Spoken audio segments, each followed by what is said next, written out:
Bonjour à tous. Nous sommes le mardi 2 décembre 2025 et notre cher ami, le professeur Mohammad Marandi, est avec nous. Bon retour parmi nous, professeur. Merci Nima. Merci beaucoup de m'avoir invité. Veuillez vous abonner et cliquez sur le bouton « J'aime ». Cela nous aide à toucher davantage de personnes. Permettez-moi de commencer, professeur Marandi. Aujourd'hui, Steve Witkoff est en Russie, en train de discuter avec des Russes du conflit en Ukraine.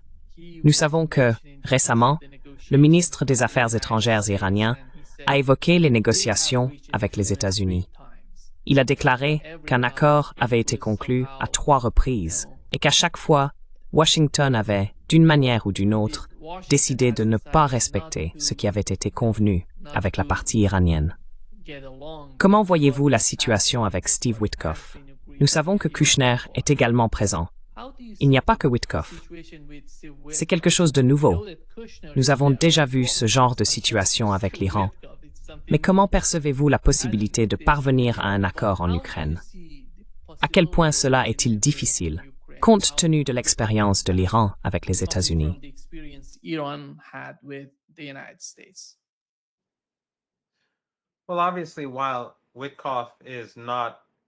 Eh bien, évidemment, même si Witkoff n'est pas un médiateur honnête, que ce soit à Gaza, avec l'Iran ou à propos de la Russie, nous avons vu que son autorité est très limitée. Le point que vous avez mentionné à propos du ministre iranien des Affaires étrangères est important, dans la mesure où il a déclaré que les 2 parties étaient parvenues à un accord à 3 reprises, mais que Washington l'avait ensuite bloqué. Au moins dans l'un de ces cas, tout le monde est au courant. Après les négociations initiales ou plutôt indirectes entre l'Iran, le ministre iranien des Affaires étrangères et Witkoff, ce dernier est allé, je crois que c'était sur Fox News, et a déclaré que l'Iran pourrait enrichir l'uranium à 3,6% et que la question pourrait être résolue.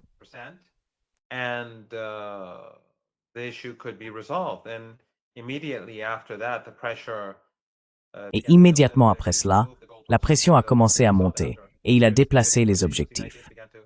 Finalement, nous avons vu qu'après une série de négociations, les États-Unis conspiraient, à cette époque, avec Netanyahou pour bombarder l'Iran. Et bien sûr, nous avons observé la même chose à Gaza. Le cessez-le-feu proposé par Witkoff a à chaque occasion été soit rejeté, soit, après une brève période, rompu. Celui qui a été mis en œuvre à la veille de la présidence de Trump a également fini par être brisé.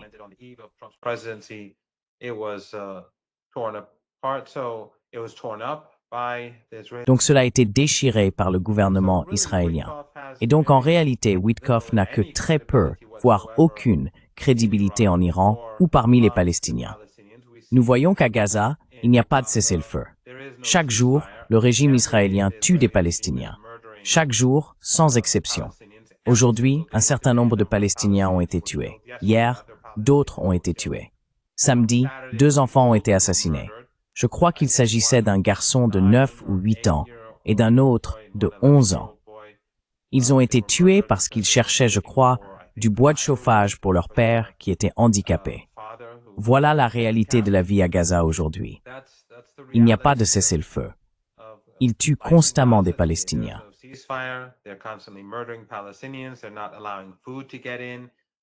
Ils n'autorisent pas l'entrée de nourriture. Il n'y a pas une quantité suffisante de vivres. Ils n'autorisent pas non plus l'entrée de tentes ni de matériaux de construction. Des enfants gèlent à Gaza. Donc Witkoff n'a aucune crédibilité. Et je pense que dans le cas de la Russie, les Russes seront très prudents vis-à-vis de tout ce qui vient de Washington. Il est toutefois particulièrement intéressant de constater que le secrétaire d'État américain n'a aucun rôle à jouer dans tout cela. Ce sont essentiellement 2 hommes d'affaires sionistes qui se rendent à Moscou pour présenter ce plan. Les Russes ont l'avantage. Ils sont en train de gagner la guerre. Nous devrons donc voir comment tout cela évolue.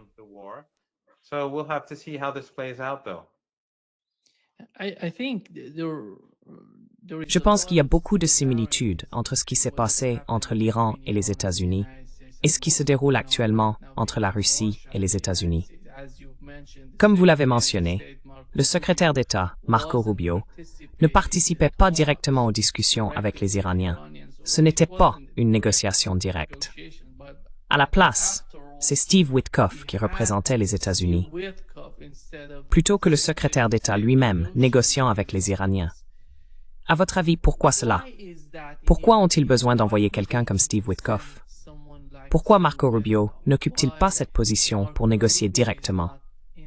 S'il est le secrétaire d'État, souvenez-vous, sous l'administration Obama, pendant le JCPOA, John Kerry discutait avec son homologue iranien. Aujourd'hui, la situation avec l'administration Trump est totalement différente. Quelle est votre compréhension de cela? What is your understanding of that? Je ne pense pas que cela fasse vraiment une grande différence, car le département d'État des États-Unis, le département d'État, comptait traditionnellement des experts sur l'Iran. Bien que je considère personnellement que les points de vue qu'ils présentaient étaient profondément erronés, ils avaient au moins une certaine compréhension de l'Iran, aussi déformée soit-elle. Il en va de même pour la Russie. Il en va de même, excusez-moi, il en va de même pour la Chine. Mais maintenant, tous ces experts ont été mis de côté. Ils ont quitté le département d'État. Donc en réalité, le département d'État n'a plus ce réservoir de connaissances, aussi imparfait soit-il, qu'il avait autrefois.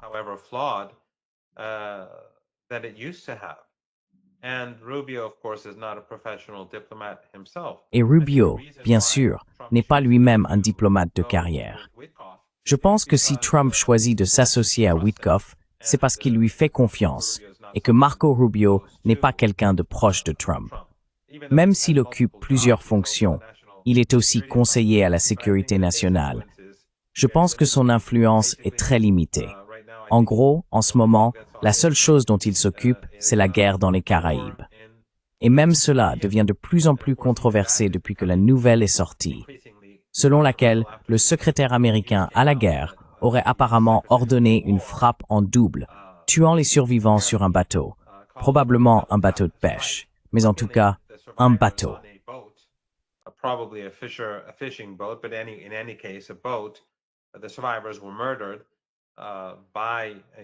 Les survivants ont été assassinés par les troupes américaines. Il ne semble donc pas avoir de rôle important à jouer. D'un côté, le secrétaire d'État américain n'a pas vraiment de rôle à jouer. Mais de l'autre, comme nous l'avons évoqué, Witkoff n'a absolument pas un bon bilan. Les États-Unis n'appliquent pas le cessez-le-feu à Gaza. Ils n'appliquent pas non plus le cessez-le-feu entre le régime israélien et le Liban. Et je ne vois donc aucune raison pour laquelle il le ferait. Et bien sûr, son bilan avec l'Iran est désastreux. Je ne suis donc pas très optimiste quant à la fin de la guerre en Ukraine.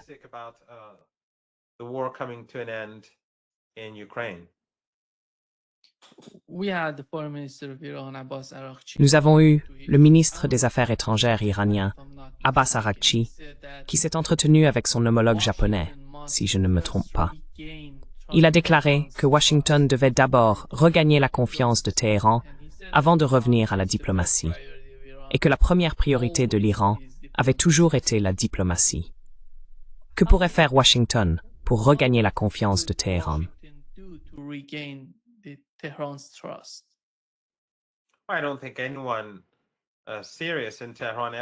Je ne pense pas que quiconque à Téhéran ait jamais fait confiance à Washington, même lorsque nous avons eu des négociations par le passé avec les États-Unis sous des présidents démocrates comme républicains. À chaque occasion, les États-Unis ont trahi les Iraniens. Pendant la guerre, les États-Unis ont violé leur accord avec l'Iran sous Reagan.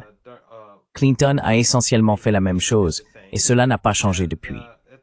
L'exemple le plus important, bien sûr, que tout le monde connaît, est celui de l'accord nucléaire. Sous Obama, les États-Unis ont commencé dès le premier jour à violer l'accord nucléaire, et ces violations se sont intensifiées avec le temps.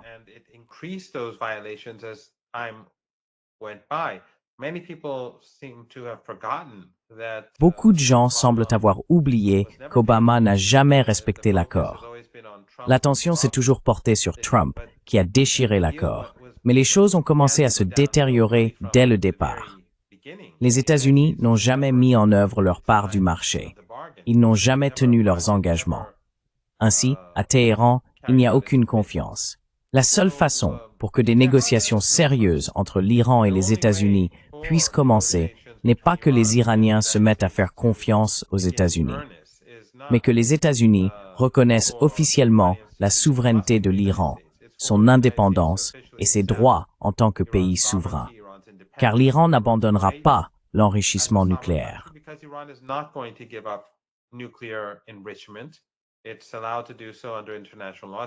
C'est autorisé par le droit international.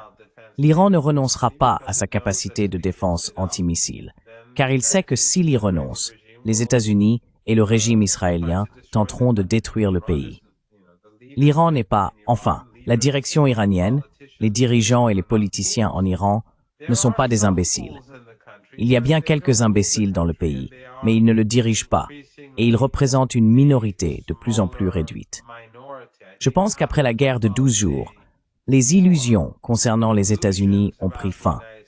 Et ce n'est pas seulement à propos de Trump ou de ses négociateurs, c'est à propos de l'Occident collectif.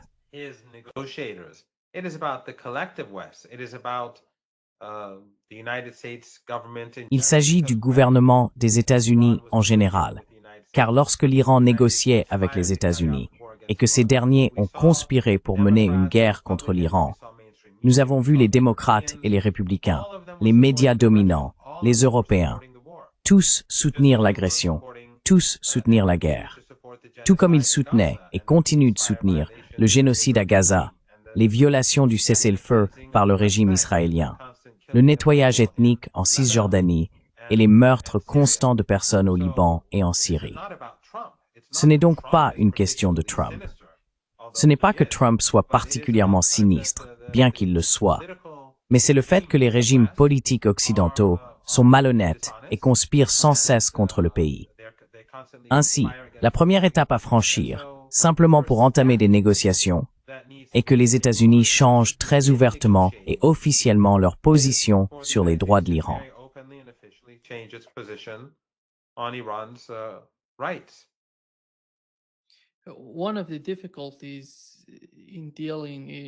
L'une des difficultés à conclure un accord avec les États-Unis est de savoir comment maintenir l'accord en vigueur. Nous le savons, d'après l'expérience de l'Iran, et lorsqu'il s'agit de la Russie et de ce qui s'y passe actuellement, il faut envisager ce qui se produirait après tout règlement ukrainien. Qui va le garantir? Qui serait le garant d'un accord en Ukraine? Quelle est l'expérience en la matière? Si l'on regarde le JCPOA par exemple, qui à mon avis, fut l'un des grands accords internationaux, nous avions le P5+1 signant cet accord avec l'Iran. Quelle a été l'expérience de cet accord et comment pourrait-elle, d'une certaine manière, contribuer à ce qui se passe entre la Russie et les États-Unis?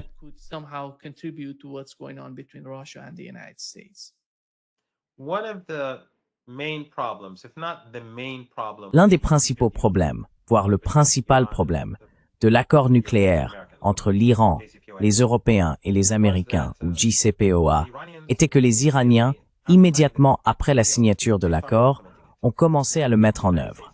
Mais les États-Unis n'ont pas respecté leurs engagements. Ils ont appliqué certaines parties, mais pas beaucoup. Ou bien la mise en œuvre a été faite de manière tiède. Ainsi, après l'effondrement de l'accord, lorsque les Américains, sous Trump, au cours des 4 premières années de sa présidence, ont quitté l'accord et qu'il s'est effondré, les Iraniens et le P4+1, lors des renégociations, ont créé un mécanisme selon lequel les Américains devaient d'abord prouver qu'ils s'engageaient réellement dans l'accord, puis les Iraniens mettraient en œuvre leur part du marché.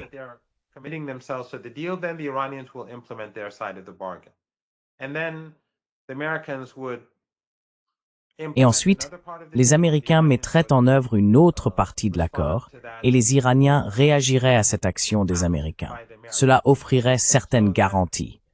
Ce n'était pas un accord idéal, mais il était bien meilleur que le JCPOA initial. Mais c'est précisément pour cette raison que, selon moi, les États-Unis n'ont jamais signé l'accord. Après des mois de négociations à Vienne, et j'y étais aussi, j'étais à Vienne pour le CPOA en 2015, puis 3 ou 4 ans plus tard, j'y suis retourné pour les nouvelles négociations.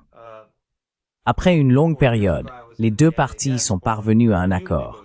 Et le chef de la politique étrangère de l'UMNO, à ce moment-là, a déclaré que les demandes de l'Iran étaient raisonnables et qu'il attendait que les Américains signent l'accord.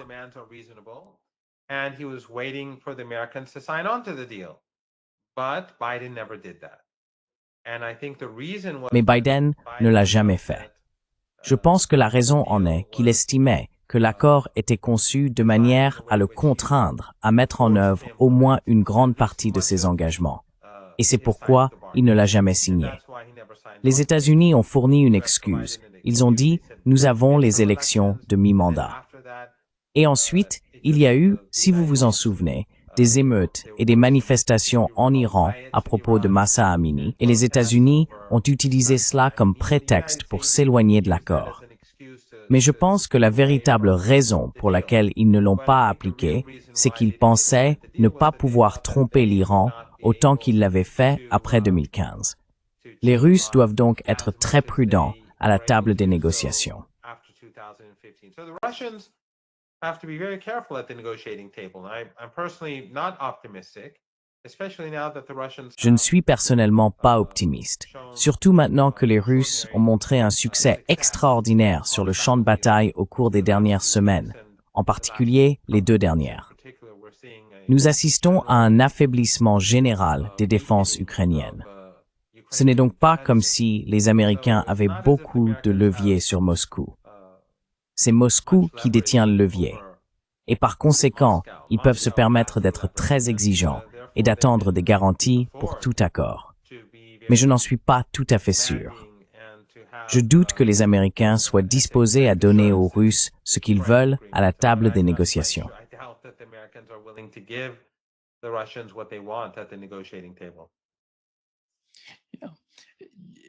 Professor Marandi, Professeur Marandi, lorsque je vous demande comment nous pouvons tirer des leçons du cas iranien pour mieux comprendre celui de la Russie, nous voyons quelque chose de similaire au Venezuela. Vous savez, les États-Unis exercent une forte pression, militaire, géopolitique, de toutes les manières possibles. Ils essaient tout pour faire pression sur Maduro au Venezuela et le chasser du pouvoir. Nous avons vu la même chose au Moyen-Orient. Depuis si longtemps, nous avons ces politiques là-bas, ces guerres sans fin en Irak et en Afghanistan.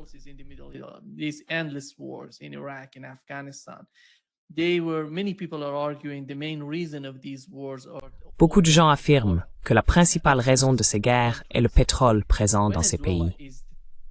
Le Venezuela correspond parfaitement à l'image que nous avions du Moyen-Orient.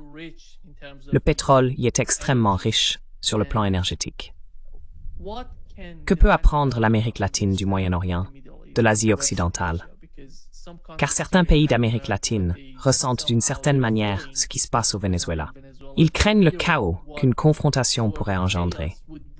En quoi la situation au Moyen-Orient peut-elle contribuer au Venezuela et à l'Amérique latine dans leur ensemble?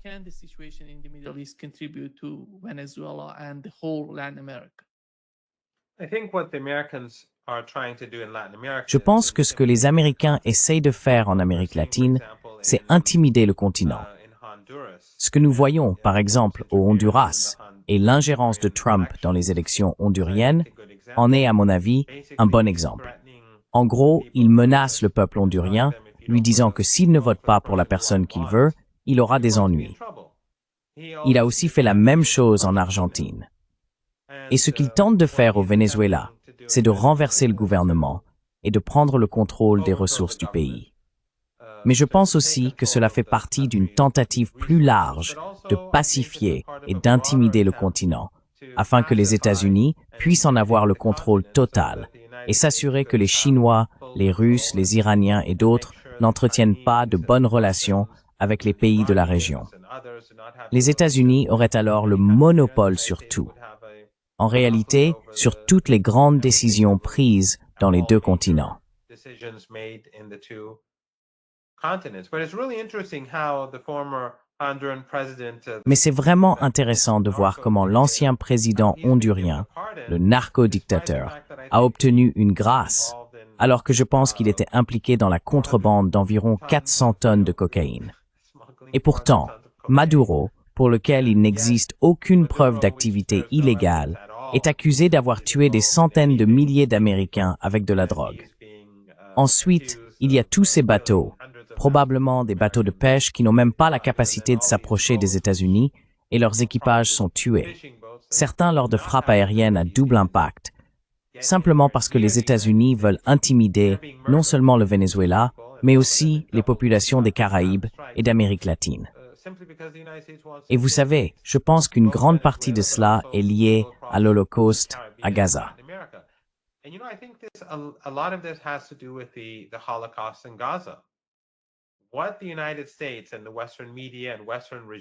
Ce que les États-Unis, les médias occidentaux et les régimes occidentaux ont fait au cours des 2 dernières années, environ plus de 2 ans maintenant, c'est que, en essayant de justifier un génocide, en cherchant à minimiser l'Holocauste, en contribuant au massacre quotidien de femmes et d'enfants à Gaza, mais aussi au Liban et ailleurs dans la région, au Yémen, en Syrie, en Cisjordanie et en Iran. En minimisant tout cela, la BBC, Sky News, CNN, Fox News et même les soi-disant médias alternatifs, dont beaucoup sont en réalité proches des régimes occidentaux, ont tous créé une indifférence à la vie. Ainsi, les États-Unis peuvent simplement assassiner des gens dans les Caraïbes, car cela est devenu normalisé. Nous l'avons vu se produire. Nous assistons à des massacres quotidiens à Gaza depuis bien plus de 2 ans maintenant. Des enfants sont tués régulièrement et personne en Occident ne s'en plaint.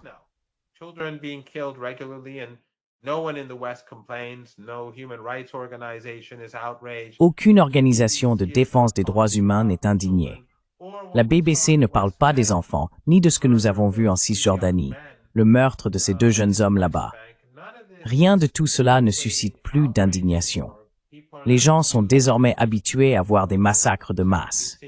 Et ainsi, les États-Unis massacrent simplement des gens sur des bateaux en Amérique latine, et cela est devenu normal.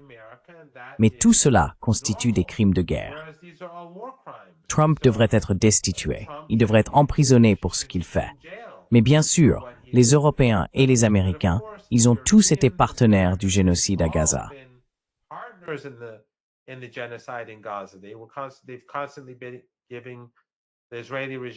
Ils ont constamment fourni au régime israélien des armes, de l'aide et une couverture politique.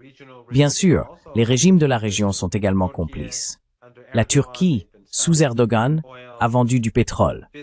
Pour les Émirats arabes unis, les affaires ont continué comme d'habitude. Ces pays sont tous complices des crimes de guerre eux aussi. Mais le fait est que depuis plus de 2 ans maintenant, les crimes de guerre commis par les États-Unis à Gaza et par les Européens ont banalisé le fait de tuer des gens. Et ainsi, chaque jour ou tous les quelques jours, nous voyons un autre groupe de personnes sur des bateaux se faire tuer. Et personne en Occident ne s'en indigne.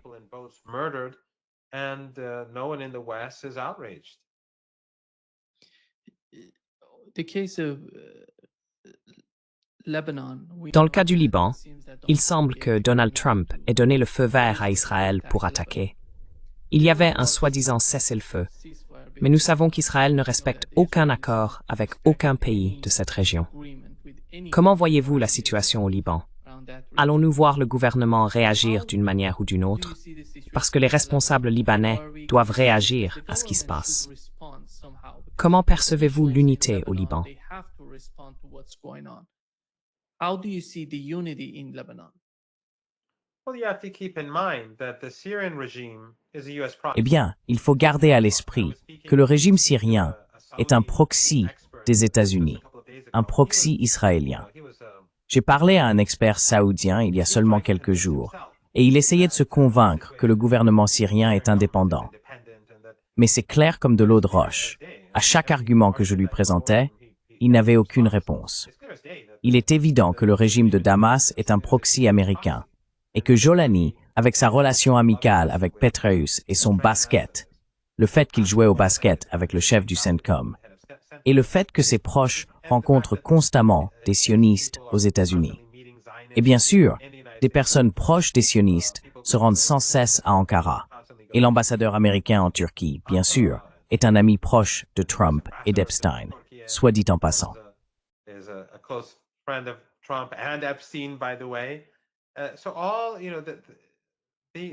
Ainsi, tous ces régimes régionaux liés aux États-Unis, évidemment, ils sont satisfaits. Mais la réalité, c'est que, et leurs soi-disant experts le sont aussi, Jolani est un agent. C'est un instrument. Et puis il y a un régime à Beyrouth, imposé par les Américains après la guerre. Ce n'est pas comme si le Premier ministre actuel du Liban ou le président bénéficiait d'un soutien populaire. Les États-Unis les ont installés, avec les Saoudiens exerçant une forte pression pour placer ces personnes au pouvoir. Depuis lors, les États-Unis poussent le gouvernement libanais à mener la guerre contre la résistance. Voilà la situation que nous observons aujourd'hui au Liban. La plupart des Libanais soutiennent la résistance. Les sondages l'indiquent, les élections locales le montrent. Mais c'est une situation très dangereuse.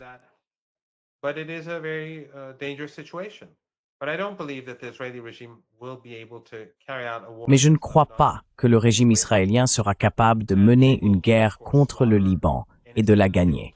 Ils vont bien sûr massacrer des innocents. Ils vont viser des civils. Et les journalistes occidentaux seront prompts à qualifier ces lieux de bastions du Hezbollah, car aucun des journalistes occidentaux à Beyrouth, aucun d'entre eux, n'a la moindre intégrité. Ce sont des instruments, tous autant qu'ils sont. Ils ne feront que répéter le récit du régime israélien et celui de l'Occident. Si quelqu'un pense que la BBC, CNN ou France 24 ou l'un quelconque de ces médias occidentaux ont la moindre intégrité, il se trompe lourdement. Certains de ces journalistes en Europe, je les connais, et je sais qu'ils n'ont aucune intégrité. Je leur ai parlé pendant la guerre contre le Liban, quand certains d'entre eux disaient ouvertement qu'ils bombardaient des bastions du Hezbollah.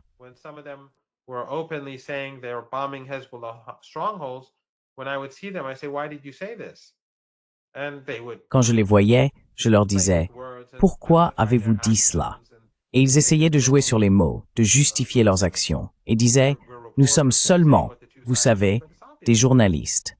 Nous rapportons ce que disent les deux camps. » Mais il est évident que leur objectif est de garder leur emploi, et que leurs médias appartiennent à des sionistes.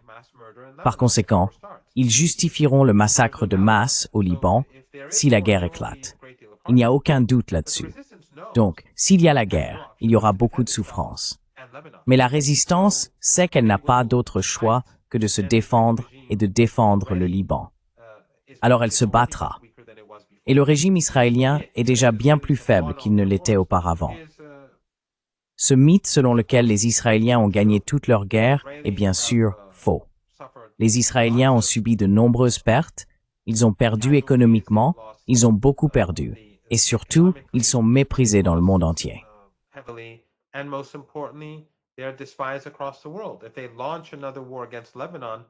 S'ils lancent une autre guerre contre le Liban, ils ne gagneront pas.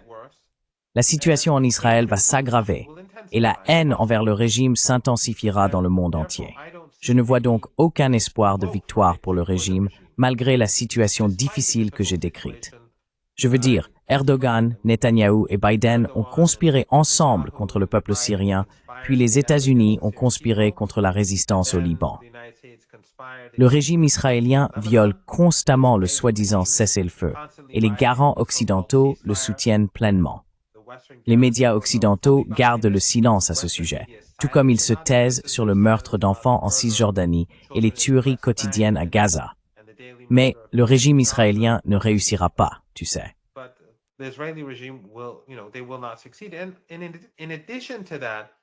Et en plus de cela, les Iraniens ne permettront pas que la résistance soit vaincue par le régime israélien. Je n'en doute pas. La résistance aujourd'hui est bien mieux équipée pour combattre le régime israélien qu'elle ne l'était il y a 1 ou 2 ans, car elle connaît désormais les capacités du régime. Elle a vu où ses forces l'ont aidé et quelles étaient ses faiblesses. Au cours de l'année écoulée, elle a travaillé dur pour pouvoir mener de futures guerres avec une meilleure technologie et de meilleures capacités. Je ne vois donc aucun espoir de succès pour le régime israélien. En fait, je crois personnellement que toutes ces violations du cessez-le-feu que nous avons observées ces derniers mois, au Liban, à Gaza, et toute la purification ethnique en Cisjordanie, ne font que nourrir une haine encore plus grande envers le régime israélien à travers le monde.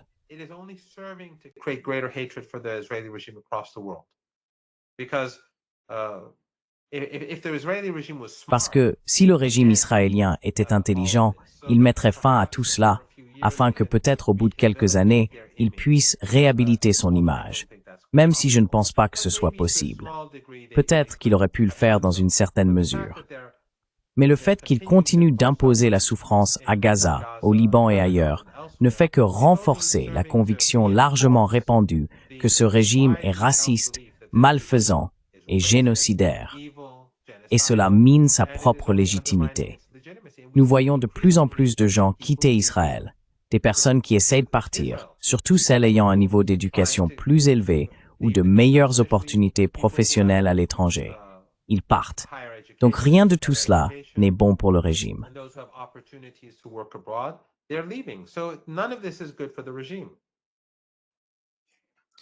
Do you think that Iran, Turkey and Saudi Arabia Pensez-vous que l'Iran, la Turquie et l'Arabie saoudite parviennent d'une certaine manière à un accord mutuel concernant la situation au Moyen-Orient? Comment percevez-vous les récentes discussions entre l'Iran et la Turquie et d'autre part, entre l'Iran et l'Arabie saoudite? Turkey and on the other hand between Iran and Saudi Arabia? Eh bien, le gouvernement turc et le gouvernement saoudien sont très inquiets. Ils s'inquiètent pour l'avenir. L'Arabie saoudite a vu ce qui s'est passé au Qatar et elle a constaté que les États-Unis n'avaient pas défendu ce pays et elle se rend compte qu'elle est vulnérable. L'Arabie saoudite n'a aucune capacité à se défendre contre le régime israélien, malgré le fait qu'elle ait dépensé des milliers de milliards de dollars en armes américaines. Elle en a été incapable, même avec le soutien de l'Occident, des alliés régionaux et l'appui de la Turquie, du Qatar et d'autres dans la guerre génocidaire contre le Yémen. Puis bien sûr est venu le blocus du Qatar, et lorsque le Qatar et la Turquie se sont éloignés, tout l'Occident collectif et toutes les dictatures de la région continuaient de soutenir l'Arabie saoudite et les Émirats dans cette guerre. Mais ils ont échoué dans cette guerre.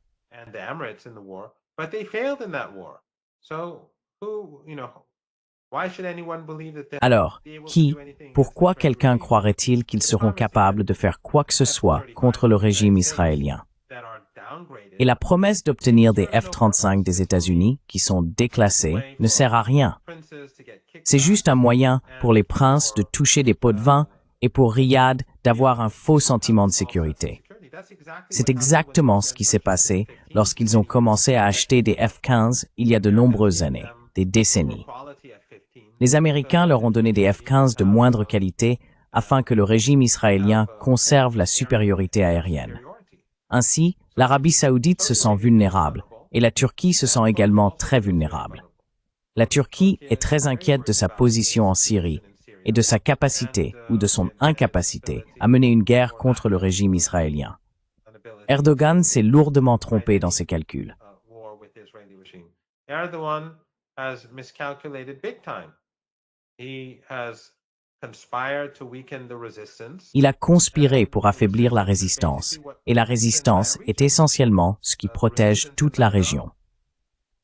La résistance au Liban, l'ancien gouvernement syrien, la résistance à Gaza, en Cisjordanie, tous ces groupes, toutes ces organisations, tous ces pays, et au Yémen, que ce soit Erdogan, les Saoudiens ou les Qataris, qu'ils l'admettent ou non, leur apportent une forme de protection. Et maintenant que la Turquie estime qu'il n'y a plus rien entre elle et le régime israélien, elle se sent très vulnérable. Il en va de même pour les Saoudiens après leur frappe sur le Qatar. Ils sont donc mal à l'aise, mais je ne les vois pas capables de faire quoi que ce soit, car tous deux sont liés aux États-Unis.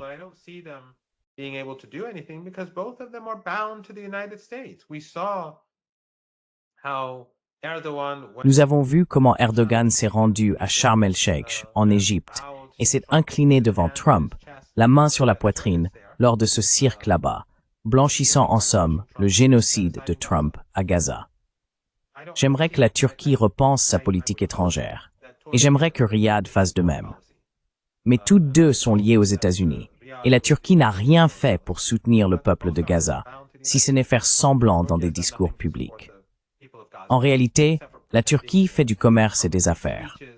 Elle continue d'accueillir une ambassade israélienne, possède sa propre ambassade en Palestine et transporte du pétrole. Tout au long du génocide, le pétrole de Bakou, du pétrole bon marché de Bakou, transitait par la Turquie, ainsi que du pétrole volé en Syrie.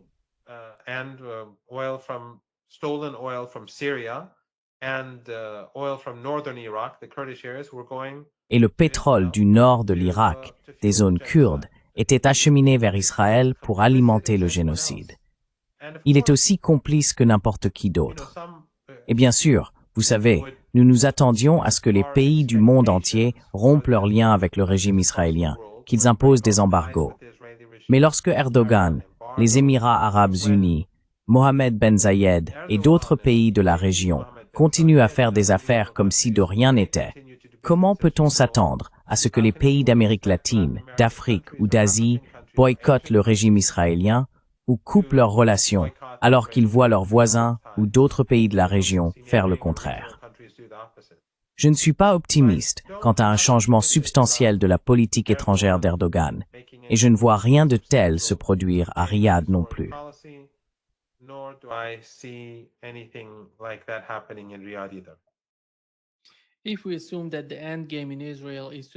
Si nous partons du principe que l'objectif final d'Israël est de dominer la région, les deux pays importants dans cette zone sont l'Iran et la Turquie. Voyez-vous la possibilité que Idlib, la ville d'Idlib, qui a joué un rôle si important dans la déstabilisation de la situation en Syrie, puisse se retourner contre la Turquie avec le temps? Parce que ces gens à Damas, je ne sais pas, les Turcs croient-ils vraiment qu'ils peuvent leur faire confiance? Après tout, voyez-vous la possibilité que ça se retourne contre eux?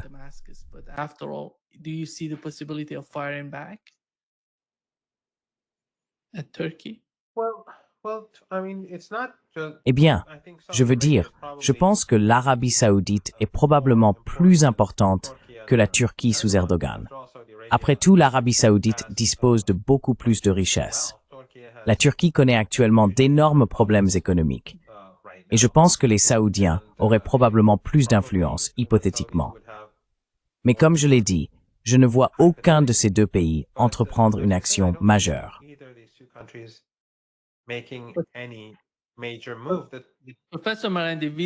Professeur Marandi, sans l'Iran et la Turquie, qui est l'Arabie saoudite? S'il n'y a ni Iran ni Turquie, alors l'Arabie saoudite n'est rien pour les Israéliens, rien à attaquer ni à détruire.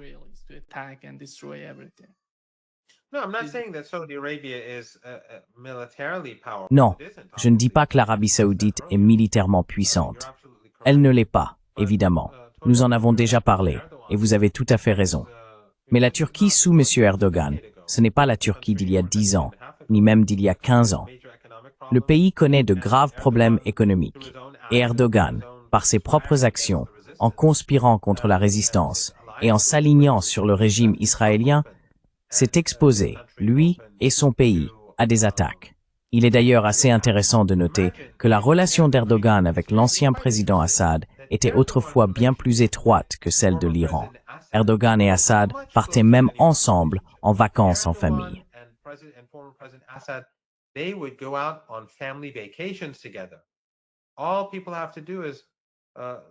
Tout ce que les gens ont à faire, c'est aller sur Internet et chercher leur nom. Et ils verront des photos des deux chefs d'État et de leurs épouses en vacances ensemble. Ils étaient très proches et faisaient des affaires. Mais ensuite, après que les États-Unis ont lancé sous Obama l'opération Timber Sycamore, le centre de conspiration contre le peuple syrien et le gouvernement syrien se trouvait à Istanbul. En fait, Alastair Crooke, je me souviens qu'à cette époque, fin 2011, début 2012, avait dit qu'une sale guerre était menée contre la Syrie.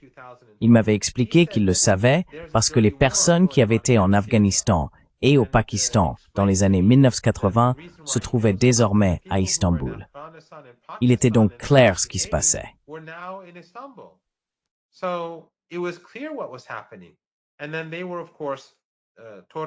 Et puis il y avait bien sûr la Turquie et le Qatar. Ils étaient actifs en Libye, puis ils sont devenus actifs en Syrie. En gros, malgré la relation très étroite entre les deux pays, plus étroite encore que celle de l'Iran avec la Syrie, il a poignardé la Syrie dans le dos. C'est lui qui a provoqué cela. Je veux dire, c'était le régime israélien. Les Israéliens aidaient l'État islamique et Al-Qaïda. Les Américains, bien sûr, dirigeaient tout cela. Les pays du Golfe Persique le finançaient. Mais peu à peu, ce furent surtout le Qatar et la Turquie qui se retrouvèrent en première ligne. Ainsi, il a provoqué la destruction de la Syrie. Il a tué des centaines de milliers de Syriens à travers cette sale guerre menée par les États-Unis.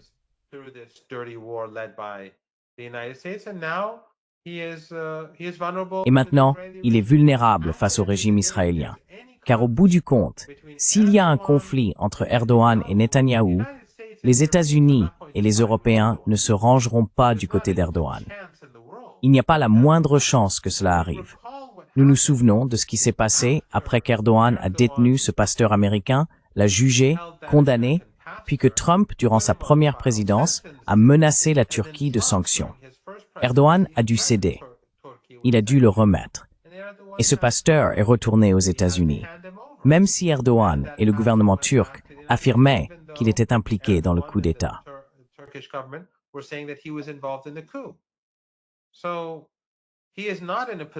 Il n'est donc pas en position de force. Il fait semblant d'être un empereur, un sultan, mais en réalité, il se trouve dans une position très vulnérable. Je ne suis pas optimiste quant à la capacité de la Turquie, sous cette direction actuelle, à tenir tête au régime israélien, ni même quant à sa volonté de le faire. Ils ont eu plus de 2 ans pour prendre position, boycotter le régime, rompre les liens diplomatiques, mettre fin au commerce et aux affaires, et ils ont choisi de ne pas le faire. Ils ont choisi de faire le contraire. Il a donc renforcé le régime israélien pendant plus de 2 ans. Il a contribué à affaiblir, voire à contrer la résistance. Tout cela s'est avéré être au détriment du régime d'Ankara.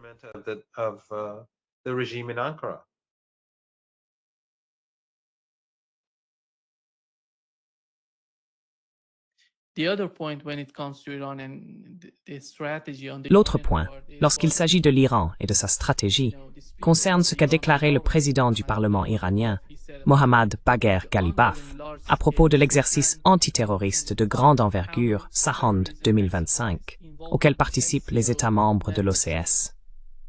Il a affirmé que cet exercice envoie un message clair de détermination collective face aux puissances dominantes. Que signifie cela? Quelle est la compréhension commune parmi les États membres de l'OCS? Qu'ils peuvent agir ensemble contre ce type de terrorisme. Nous savons que la guerre contre l'Iran a commencé par des attaques terroristes à l'intérieur du pays. Alors, quelle est la compréhension au sein de l'OCS quant à la manière dont ils peuvent coopérer les uns avec les autres?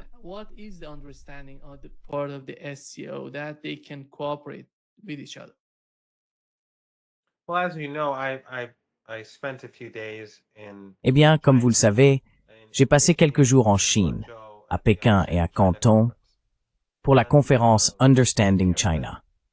Et il est clair que le scepticisme parmi les pays asiatiques, les pays du Sud global, mais surtout les pays de l'OCS à l'égard de l'Occident, a augmenté de manière spectaculaire.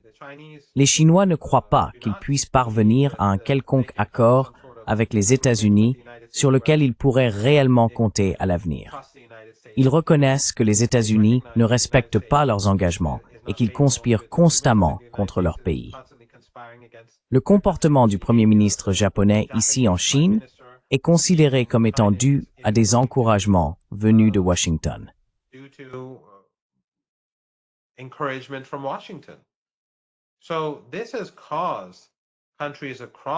Cela a donc conduit les pays d'Asie, et en particulier les pays de l'OCS, à coopérer plus étroitement les uns avec les autres. Le comportement des États-Unis, celui de l'Occident collectif, que ce soit à travers leur génocide, leur soutien à des groupes terroristes comme Daesh et Al-Qaïda, ou leur appui à des extrémistes tels que les néo-nazis et l'extrême droite en Europe, en Amérique latine ou ailleurs, suscite une méfiance croissante dans le monde entier. Et cela pousse les pays à collaborer davantage qu'auparavant.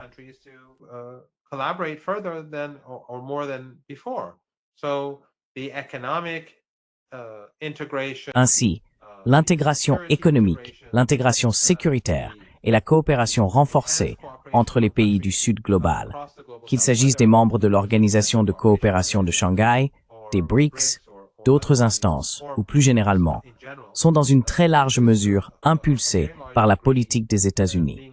Personne ne fait confiance aux États-Unis.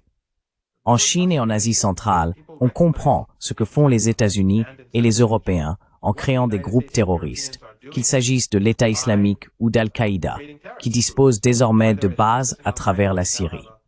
Il est largement admis que dans l'avenir, ces groupes terroristes et leurs affiliés seront utilisés par l'OTAN pour déstabiliser l'Asie centrale et d'autres pays d'Asie, dans le but de saper la Chine, l'Iran ou d'autres, car les États-Unis constatent qu'ils sont en train de perdre du terrain. L'Europe devient de plus en plus insignifiante.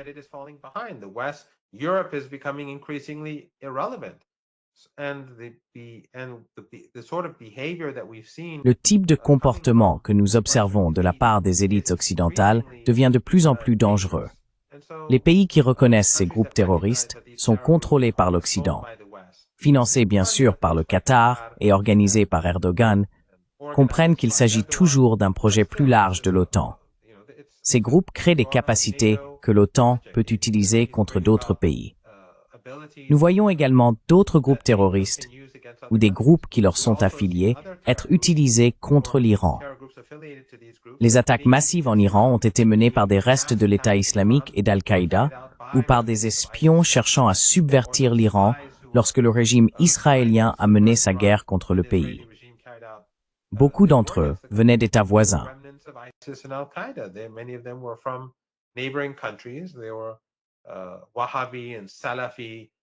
Ils étaient wahhabites et salafistes, des éléments takfiri qui collaboraient avec le régime israélien. Les membres de l'Organisation de coopération de Shanghai en sont conscients, et cela les pousse à repenser la sécurité à travers l'Asie. Cela a entraîné une coopération accrue entre les États membres. Encore une fois, l'Occident est son propre pire ennemi. Il agit comme un catalyseur poussant le reste du monde à s'en éloigner. Je pense qu'en Amérique latine, ce que fait Trump pourrait finalement produire un effet similaire, car les populations d'Amérique latine peuvent être, ou beaucoup peuvent être, intimidées pendant un certain temps. Mais au final, je pense que cela nuira davantage aux États-Unis qu'à quiconque, à un moment où les États-Unis n'ont tout simplement plus l'énergie ni les ressources qu'ils avaient autrefois pour imposer leur hégémonie sur le continent.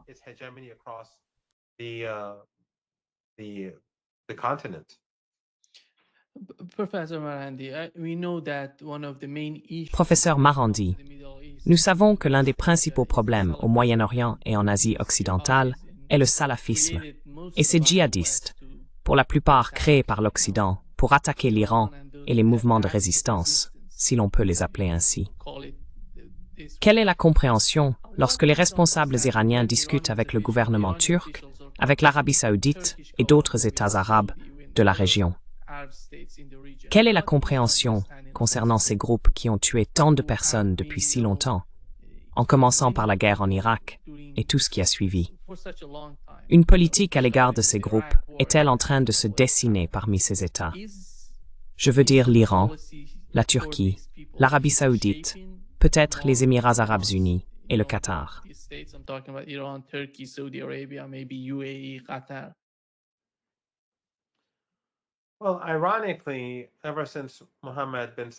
Eh bien, ironiquement, depuis que Mohammed Ben Salman est arrivé au pouvoir en Arabie saoudite, les Saoudiens se sont éloignés de ces éléments takfiri et ont considérablement réduit leur financement.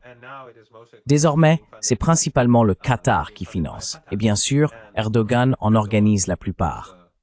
Vous vous souviendrez qu'en 2014, une journaliste de Press TV, Serena Hashim, a été assassinée à la frontière turco-syrienne, alors qu'elle rapportait que des camions du Programme alimentaire mondial était utilisé pour faire passer des combattants de l'État islamique de la Turquie vers la Syrie pendant la bataille d'Ain al-Arab ou Kobané. Ils transportaient non seulement des combattants ou des terroristes, mais aussi des munitions. Ensuite, les services de renseignement turcs, alors sous le contrôle de l'actuel ministre turc des Affaires étrangères, ont affirmé qu'elle était une espionne. Et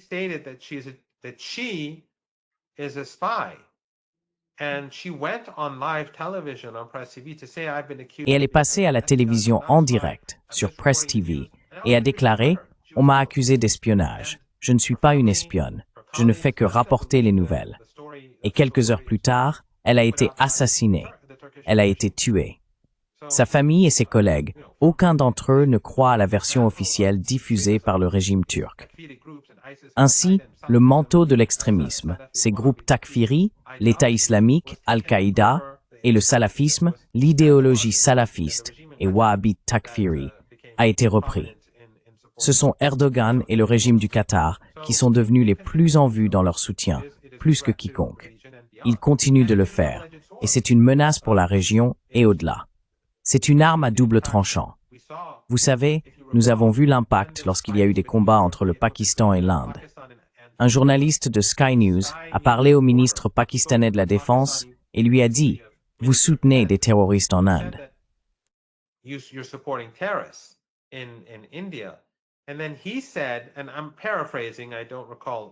puis il a dit, et je paraphrase, « Je ne me souviens pas de l'interview exacte ni des questions et réponses précises, mais il a essentiellement déclaré que pendant des décennies, nous faisions votre sale travail. Ce sale travail, ce qui, à mon avis, était très courageux de sa part de l'admettre, revenait à dire « Regardez, l'Occident, nous faisions ce que vous nous forciez à faire. Mais voyez à quel point cela a nui à l'Afghanistan et au Pakistan en appliquant les politiques occidentales et en soutenant l'extrémisme dans ces régions. Cela ne profite pas à la Turquie, et cela a certainement détruit une grande partie de la Syrie et de l'Irak, nui au Liban et provoqué tant de dévastation. Mais malgré tout, M. Erdogan et le Qatar continuent d'utiliser ces terroristes comme leurs instruments.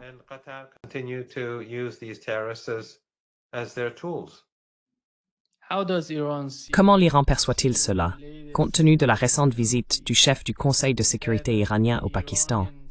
Quelle est la position de l'Iran à ce sujet?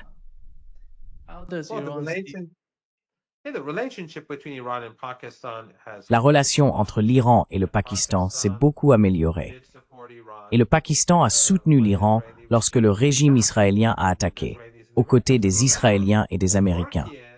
Et souvenez-vous, les installations turques étaient utilisées par les Américains pour aider les Israéliens, et son espace aérien était utilisé contre l'Iran. Il en va de même pour les bases américaines dans la région du Golfe Persique.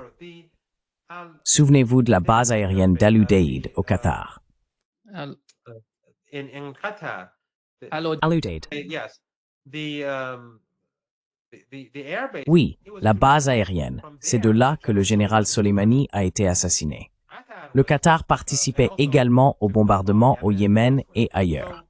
Ainsi, tandis que les moyens américains dans toute la région étaient utilisés contre l'Iran, le Pakistan aidait l'Iran. Le Pakistan se rangeait du côté de l'Iran. Cela a donc évidemment un impact significatif sur la relation.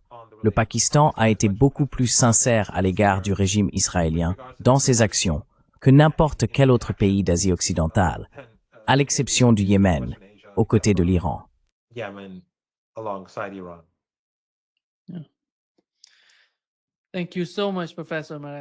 Oui. Merci beaucoup, professeur Marandi, d'être avec nous aujourd'hui. Un grand plaisir comme toujours. Merci beaucoup de m'avoir invité, Nima. C'est toujours un honneur.